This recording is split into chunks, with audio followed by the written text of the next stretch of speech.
Ya, terima kasih Pak Anto. Ya, yang saya hormati Bapak Menteri ATR Kepala BPN Agus Harimurti Yudhoyono, yang kami hormati Bapak Staf Khusus Agus Jovan Latukonsina, yang Ibu Staf Ahli, yang kami hormati Bapak Lampri selaku Kepala Biro Humas sebagai tuan rumah dari acara hari ini yang menginisiasi optimalisasi eksistensi Kementerian ATR BPN seluruh Indonesia. Mari kita beri aplaus dulu untuk Pak Lampri. Yang kami hormati di sini juga ada Bapak Tommy selaku tenaga ahli menteri. Kelihatan di layar ya Pak Tommy ya, ada di sebelah kanan saya. Lalu di sebelah kirinya Pak Tommy ada juga tenaga ahli menteri Ibu Diska Putri. Silakan. Kita ini sama-sama biasanya kalau untuk urusan humas dan komunikasi keroyokan gitu biasanya bersama. Di sini juga ada Bapak Anto ya, tentu sudah sangat dikenal sebagai Kabak ya, dan di sini ada tim humas. Luar biasa ini, sungguh suatu pagi yang bagi saya sangat membahagiakan. Kenapa? Karena kalau kita berbicara mengenai kementerian, bicara mengenai birokrasi, katanya itu cenderung, mohon maaf, agak lambat, monoton, statis gitu. Tetapi ketika masuk ke kementerian ATR BPN, ternyata ini ada kultur yang agak berbeda gitu. Oleh teman-teman Biro Humas, ternyata pergerakannya saya lihat berbeda gitu. Ya, dinamis. Ya, mungkin karena kepala bironya nih, jangan-jangan nih, Pak Lambri ya. Oh, luar biasa gitu. Nah, ternyata semangat ini sejalan dengan semangat yang diberikan oleh, ditunjukkan juga oleh Bapak Menteri kita, Pak AHY. Ya, silakan materi presentasi untuk ditampilkan.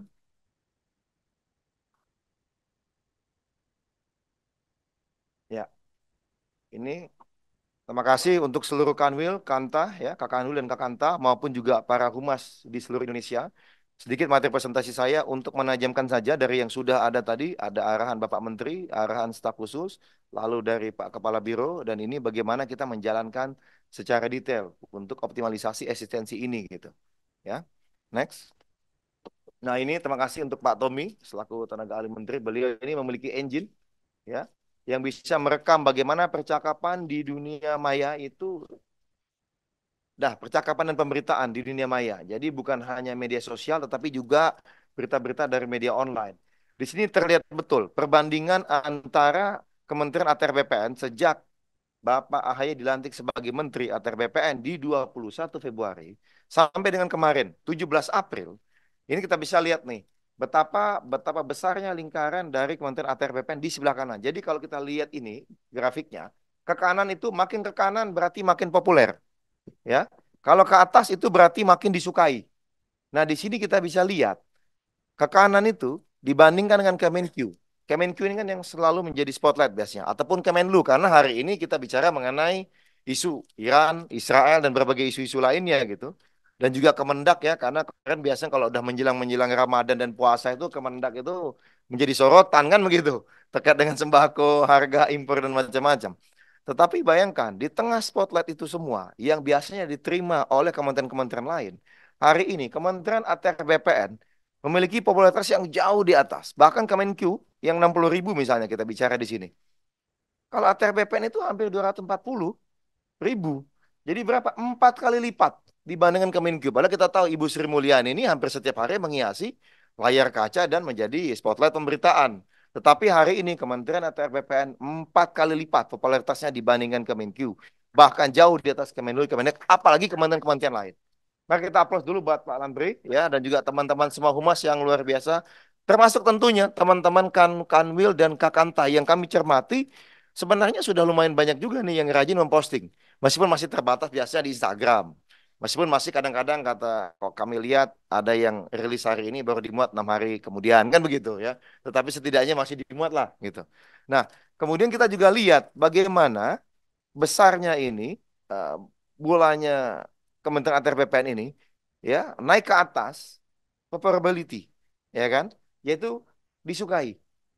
Bagaimana yang tadi disampaikan oleh Pak Menko ingin dikenal oleh publik, tetapi kita juga ingin dikenal baik oleh publik. Jadi di sini kita melihat kombinasi yang luar biasa modal dasar bagi ATR BPN, bagaimana popularitas meningkat drastis satu. Yang kedua, tetapi juga favorability juga meningkat drastis. Dan termasuk yang tertinggi gini. Kita bisa lihat ini tinggi sekali dan besar sekali. Ya. Nah, ini menjadi model penting bagaimana sehingga engine humas selanjutnya bisa menjadi lebih optimal yang seperti disampaikan oleh Pak Menteri tadi. Bagaimana kita bisa lakukan sinergi, kita kolaborasi dan bergerak bersama, ya, dari pusat sampai ke Kanwil dan ke Kanta. Ya, next. Nah, ini kerangka kerja sederhana yang kami coba rangkum dari yang sudah disampaikan oleh Pak Lampri tadi ya, Pak, dalam satu slide. Bagaimana kita punya potensi? Ada yang namanya kanwil, ada namanya kantah, ada namanya karyawan. Kanwil 33, kantah 479, karyawan ada 33.217. Nah, bagaimana kalau setiap kanwil kantah yang memiliki akun itu kemudian mengikuti, menyukai dan juga memberikan komentar di akun-akun Kementerian ATR BPN, akun-akun media sosial ATR BPN maupun juga simbol ATR BP, Kementerian ATR BPN yaitu Bapak Menteri Agus Harimurti Yudhoyono gitu. Betapa banyak dan besarnya potensi itu. Jadi kalau kita merasa kita ini mengaku cinta dan bangga dengan Kementerian ATR BPN yang ya bagaimana? Kita kan mencari nafkah di sini.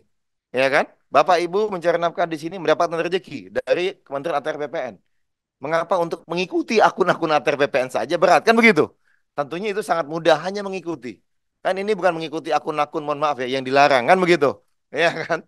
Nah, ini tentunya sangat mudah ya. Minta tolong ayo kita ikuti dan jangan lupa setiap hari setiap kali ada postingan kita sukai saja. Kan begitu, sederhana kok. Ini adalah bagian dari bagaimana kita merasa menjadi bagian penting dari Kementerian ATR BPN, bagaimana kita merasa memiliki. Lalu tadi disampaikan oleh Pak Lambri ya, itu kan yang strategi plus satu. Ada strategi tiganya. Satu media massa, dua media sosial, tiga grup PA. Nah ini saya tidak akan masuk ini, saya akan langsung ke detail lanjutnya. Ya, satu adalah program satu satuan kerja satu media massa. Jadi satu satuan kerja disampaikan oleh Pak Menteri, ayo kita bekerja sama dengan satu media massa. Karena kalau misalnya kita kelola satu media massa yang tetap itu akan lebih mudah nanti dibandingkan kita berganti-ganti. Tapi ini pilihan kepada masing-masing satker. Maunya seperti apa pola terbaiknya. Silakan next. Nah, langkahnya apa? Setiap harinya akan ada syarat pers resmi Kementerian ATR BPN dari pusat yang dikirimkan ke Kanwil dan ke Kantang. Ya ini suara jelas ya. Suara terdengar jelas ya. Jelas, kalau misalnya dia nggak jelas boleh angkat jempol, tangan ke atas. Takutnya internetnya tidak stabil jadi tidak terdengar. Coba kita cek. Ada nggak yang angkat tangan? Nggak ada yang angkat tangan nih. Udah di layar. Gelir. Langgat. Bisa dengar suara? Bisa? Bisa ya? Oke, makasih. Jadi pertama ada siaran pers. Nah, nanti dari siaran pers ini yang dikirim ke Kanwil dan Kanta, itu wajib mengirimkan ke media massa di daerahnya masing-masing. Setiap hari harapannya minimal ada satu media massa yang memuat berita ini. Minimal media massa online. Jadi kita tidak membatasi gitu, harus media massa yang mana, harus minimal 10, tidak, hanya satu. Cukup satu saja seperti yang disampaikan oleh Pak Menteri. Tapi kalau Kak Kanwil merasa, saya bisa tiga nih setiap hari, ya boleh. Dan ini kan akan kami laporkan semua ya, Pak Lambri ya. Kita akan laporkan semua ini langsung kepada Pak Sekjen dan kepada Pak Menteri. Karena tadi Pak Menteri sampaikan, ada evaluasi. Ya kan, tolong dilaporkan. Karena beliau juga ingin lihat bagaimana ini Kak Kanwil mana yang sangat semangat dalam memberikan informasi kepada publik gitu. Termasuk Kakantah gitu. Nah, ini setiap hari minimal satu. Lalu kemudian yang tingkat Kanwil itu media massa jaringan online nasional. Online jaringan nasional atau media kaliber lokal. Misalnya nih detik.com nasional. Di Jatim ada namanya Detik Jatim. Ya, jadi Detik Jatim, Pak Lambri ya. Gitu, kalau di Jatim. Ya. Lalu misalnya kalau misalnya di Tribun Timur, kan begitu. Tribun Timur ini kan di Sulawesi, ya kan, Sulawesi Selatan. Ada Fajar. Fajar itu media lokal tapi yang kaliber lokal tapi yang besar. Meskipun hari ini juga sudah menjadi bagian dari grup nasional dia. Serambi Aceh ini grupnya Tribun, ya, Kompas Gramedia, ya kan? Padahal di Aceh nih lokal, tetapi Pak Kanul Aceh, mana Pak Kanul Aceh? Ada Pak Kanul Aceh? Pak Mazwar, angkat tangan Pak Mazwar. Mana nih Pak Mazwar nih? Ya, ya, itu monitor Pak Mazwar. Nah, untuk tingkat kanta, minimal media massa di tingkat lokal. Misalnya, Suara Kalbar, pacitanku.com. Nah, ini Pacitan, ada nih Pacitan. Pacitan ada ya? Pacitan itu kota lengkap itu harus. Tahun ini harus kabupaten lengkap loh. Setelah pemuatan dapat mengirimkan laporannya ke grup Stratkom Pusat. Mengapa? Karena meskipun kami sudah ada media monitoring, media massa media sosial monitoring, tetapi tetap saja kalau misalnya dikirim di grup akan lebih memudahkan juga. Karena teman humas ini akan membuat dashboardnya. Ya, membandingkan misalnya bagaimana keikutsertaan 33 Kanwil. Lalu bagaimana misalnya membandingkan dengan keikutsertaan 479 Kanta. Ini Pak Lampir tadi saya lihat udah langsung ngasih arahan dan diskusi nih dengan kabak pemberitaan nih saya lihat itu. Mengenai rencana-rencana lomba. Karena jelas Pak Menteri sudah mengarahkan. Ada lomba Pak ya, ada apresiasi. Bisa bulan, bisa sebulan sekali gitu ya. Semuanya akan kita sampaikan kepada Pak Menteri. Nah, untuk memudahkan koordinasi tentu setiap kanwil Ganta bisa mengirimkan nama, jabatan, dan nomor kontak penanggung jawab humas di tiap satuan kerjanya atau levelnya admin. Ya, ada KU ya Pak ya, kalau di kanwil itu. Tetapi tentunya kan siapa nih yang spesifik khusus mengelola humas ini. Nah, outputnya buat program pertama, pemuatan berita tiap hari minimal di media massa daerah masing-masing satuan kerja. Next. Berarti apa? Minimal ada 15.360 berita per bulan dari media massa lokal. Ini tentu kinerja suatu kerja organik yang luar biasa. Ya kalau satu, tapi kalau ada kanwil-kanwil yang maunya, saya mau tiga, ya silakan. Ada kantah yang mau, saya lima, ya bagus. Karena ini akan menjadi jejak rekam semua Pak ya, dalam apa Pak namanya tuh? Penilaian kinerja Pak ya. Nah ini kan menjadi bagian dari itu gitu. Ya, nanti kita akan sampaikan. Nah, dan ini kan menjadi concernnya dari Bapak Menteri juga. Harapannya beliau bagaimana ini bisa bergulir dengan baik ya dan secara konsisten ke depan. Yang pertama, silakan next, yaitu satu hari satu postingan. Ya kan sederhana, kita Satker sudah punya media sosial. Kita cermati tadi tiga, ternyata Pak Menteri bilang YouTube jangan lupa. Sama Pak Lampir ditambahkan lagi TikTok karena sudah ada TikTok. Ya hari ini kita lihat anak muda banyak sekali yang menjadi pegawai di Kantah atau di Kanwil gitu ya. Ya, sehingga tentunya kalau yang megang beliau beli mereka-mereka ini kan mudah sekali, hanya memposting. Satu hari satu postingan, main TikTok banyak. Lagi rapat di ini di view. Kan begitu. Di video kan sebentar 15 second, 30 second. Kan nggak apa-apa, yang penting materi rapatnya yang jangan di posting kan begitu. Kalau materi rahasia, ya. Nah, langkah-langkahnya apa? Lanjutnya, Pak. Ya. Jadi setiap hari ini ada siaran pers resmi, sama ini, ya, dari pusat yang dikirim ke Kanwil dan Kanta. Jadi bukan hanya dikirim ke media online, ke media massa, tetapi juga wajib itu diposting di media sosial resmi satuan kerjanya masing-masing. Mengapa? Karena kita ingin, dengan harapan Pak Menteri tadi, bagaimana kredibilitas sumber informasi mengenai kanwil setempat, mengenai kantas tempat, itu bukan dari buzzer, bukan dari bisik-bisik tetangga, oh di grup WhatsApp yang entah dari siapa, tetapi mereka cukup melihat ke media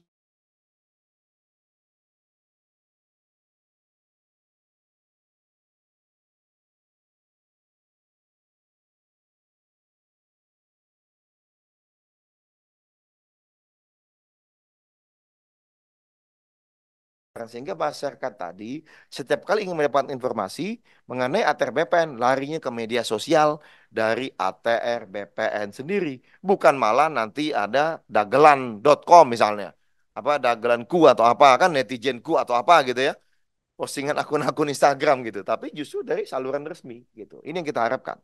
Nah, pemuatan siaran pers ini dilakukan hari yang sama ya. Kalau dikirim sebelum jam 6 sore ya, Bang Anto ya, Pak Anto ya. Kalau dikirim setelah jam 6 sore kita tahu lah. Gak apa-apa, itu diposting besok harinya gitu ya. Nah, pemuatan ini dilakukan tiga media sosial resmi karena presentasi ini dibuat sebelum arahan Pak Menteri, jadinya tiga ini. Karena yang kami lihat baru ada Instagram, Facebook, dan Twitter. Tetapi karena ada arahan baru dari Pak Menteri, kita tambahkan di poin kelima, yaitu setiap satuan kerja wajib memiliki akun media sosial resmi di Instagram, Facebook, Twitter, dan YouTube. YouTube ini kan kita nggak perlu juga ngobrol panjang-panjang, kan ada YouTube Short, 1 menit bisa, ya kan? Materi serupa bisa digunakan untuk di TikTok. Nanti teman-teman humas rencananya juga akan ada keliling-keliling ya Pak Lampir ya. Ada pelatihan by Zoom, ada juga nanti akan keliling-keliling ke beberapa kanwil, bisa memberikan pelatihan secara langsung seperti apa baiknya ya Pak Anto ya. Itu. Nah nanti setelah pemuatan di masing-masing media sosial, tolong setiap satuan kerja juga pantau komentar-komentar yang muncul. Ini menjadi penting karena tadi seperti disampaikan oleh Pak Menteri, media sosial kita itu adalah rumah kita. Media sosialnya katakanlah tadi Kanwil yang terbesar tadi mana? Kalimantan Selatan, Pak ya, yang tertinggi tadi. Ya kan? Itu kan rumahnya Kanwil Kalimantan Selatan.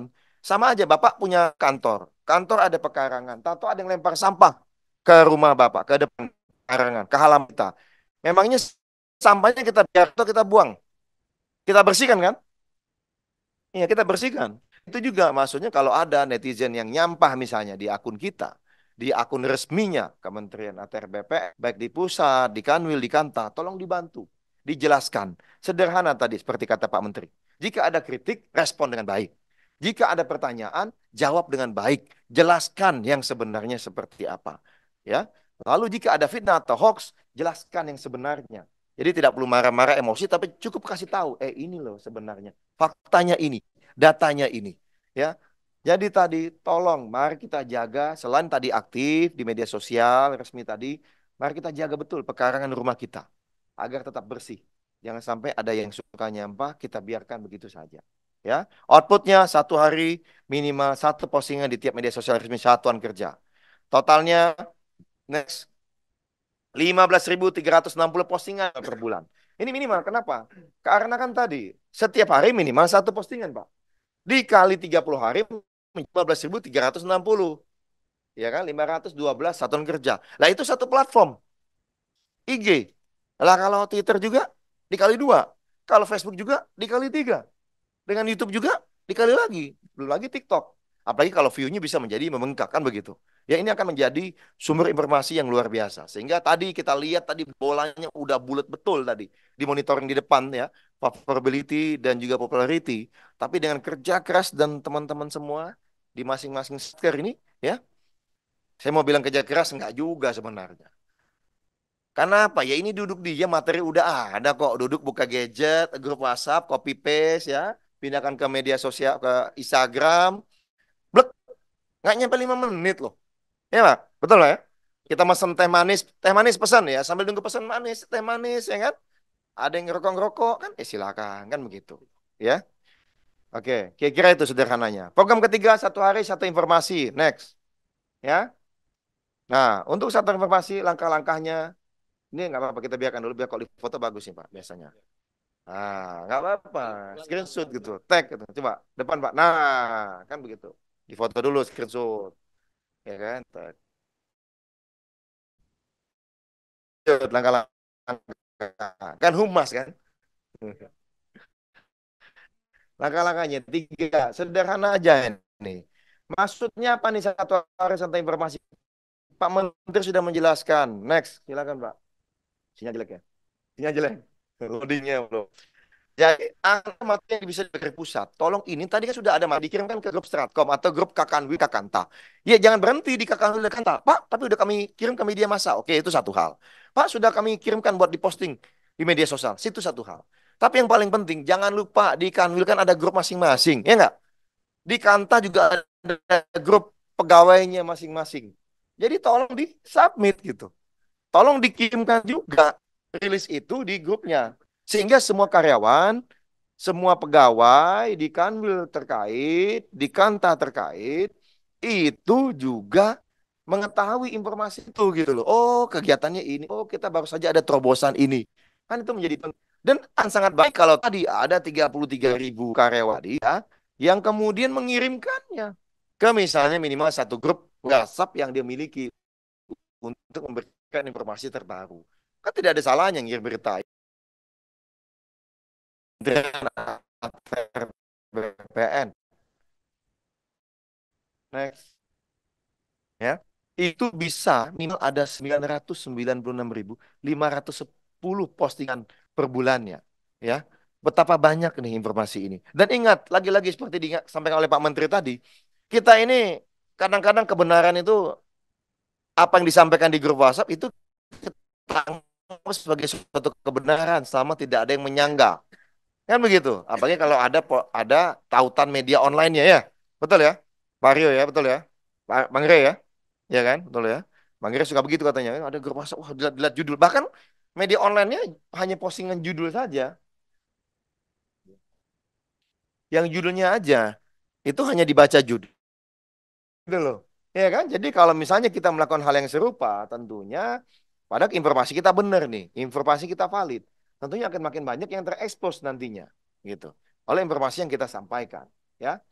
Nggak apa-apa, ini kita wajah aja, Bang. Nggak apa-apa, Bang. Kalau misalnya itu jelek, sinyalnya kita wajah aja nggak apa-apa. Kita udah mau kita sudahin kok sebentar lagi. Nah, targetnya adalah yang disampaikan oleh Pak Menteri ini harapannya dalam 3 bulan ini kita semua sudah punya media sosial. Ya, setiap satker punya media sosial dan pelan-pelan semuanya akan secara rutin setiap hari bisa namanya memposting materi yang dikirimkan oleh kementerian, oleh TRBPN dari Humas, Biro Humas di pusat. Nah, minta tolong nih distribusinya. Satu tadi, satu hari, satu media massa tadi, pemberitaan media massa. Kemudian yang kedua, satu hari, ya tadi satu satker, satu media massa. Yang kedua, satu hari tolong minimal ada satu postingan di setiap akun media sosial, setiap satker. Tadi awalnya 3, ternyata Pak Menteri nambah YouTube, Pak Kabiro nambah TikTok. Karena satu paket ini biasanya ini. Kalau udah ada bisa YouTube ya TikTok mirip-mirip. Kan begitu. Ya kan? Sangat sayang kalau tidak kita optimalkan begitu. Ya. Jangan-jangan nanti ada satker-satker yang YouTube dan TikToknya followersnya banyak. Ternyata bisa dimonetasi. Kan begitu. Bisa kan? Bisa, Pak? Kalau ini bisa. Karena kan di daerah. Kalau Kementerian Pusat ya nggak bisa biasanya. Ya kan? Oh ini bisa naik apa? Nambah PNBP. Penerimaan negara bukan pajak nih, luar biasa ini. Ini luar biasa. Ini memang betul pemikiran kita ini selain bicara mengenai kepastian hukum, menjamin keadilan buat masyarakat, yang terakhir kalau bisa kesejahteraan, kan begitu. Ya. Itu aja dari saya. Terima kasih Pak Lambri atas kesempatannya. Pak Menteri, mohon maaf jika ada yang kurang pas kata-kata kami, juga kepada Pak Staf Khusus Pak Jovan, ya, Latu Konsina, ya. Juga pada Kak Kanwil dan Kak Kanta semuanya yang telah berkenan hadir. Luar biasa ya. Ini adalah milestone yang luar biasa, pencapaian luar biasa bagi Kementerian ATR BPN. Bagaimana Humas pertama kali memiliki program yang melakukan sinergi dan kolaborasi. Sekali lagi kita apresiasi kepada Pak Lambri ya dan juga teman-teman Biro Humas semua. Hanya saja tadi disampaikan oleh Pak Menteri keberhasilan ini program ini tergantung kepada Kak Kanwil dan Kak Kanta. Tadi kita juga sudah disampaikan evaluasinya, kita akan ada dashboard pelaporan kepada Pak Menteri. Kami biasanya melaporkan setiap minggu, tidak setiap bulan. Tapi rekapan tentu kita akan kirimkan juga setiap bulannya. Ya, karena itu minta tolong banget kepada Kak Kanwil dan Kak Kanta, ayo kita optimalkan apa yang menjadi arahan dan target dari Pak Menteri ini. Kita akan terus monitor. Nanti juga akan ada roadshow ya, Pak Lambri ya untuk membantu mengasis dari teman-teman di daerah, tetapi sebelum brosur pun kita akan sudah bisa mengerti. Kalau misalnya ada apa-apa bisa langsung telepon Pak Lampri, bisa telepon Pak Anto, telepon saya pun boleh, silakan. Yuk, kita ingin bagaimana yang menjadi target dari Bapak Menteri bisa terjalan dengan baik. Yaitu kita bukan hanya ingin dikenal oleh publik, tapi kita ingin dikenal dengan baik oleh publik. Sehingga apa? Kinerja Bapak Ibu semua di daerah yang luar biasa. Tadi bayangkan, Sabtu Minggu masuk. Berapa banyak masyarakat yang tahu bahwa teman-teman ATR BPN ini Sabtu Minggu masuk gitu, hanya untuk memberikan layanan yang lebih optimal kepada masyarakat. Nah, ini kan belum banyak yang mengetahui. Yang banyak diketahui hanya ujung-ujung Pak, tanah saya Pak, ini kan gitu. Ya kan? Timpa apa namanya? Tumpang tindih. Ah, yang gitu. Pak ada mafia tanah, begitu laporannya.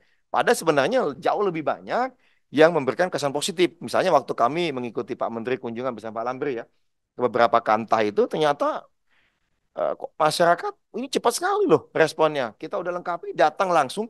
Tadi kata kuncinya, datang langsung. Tidak melalui pihak lain, datang langsung. Cepat sekali diproses gitu. Tidak tanpa kuasa. Ya, dan semua sesuai dengan apa yang disampaikan di media sosial. Oh, ini harganya segini, oh ini tanpa biaya, oh ini semua sama. Jadi ini yang harus kita optimalkan. Dan Bapak, Ibu, kawan Kakan Wil, Kakanta menjadi salah satu kunci besar untuk kesuksesan ini agar masyarakat makin memiliki impresi dan persepsi positif untuk Kementerian ATR dan BPN.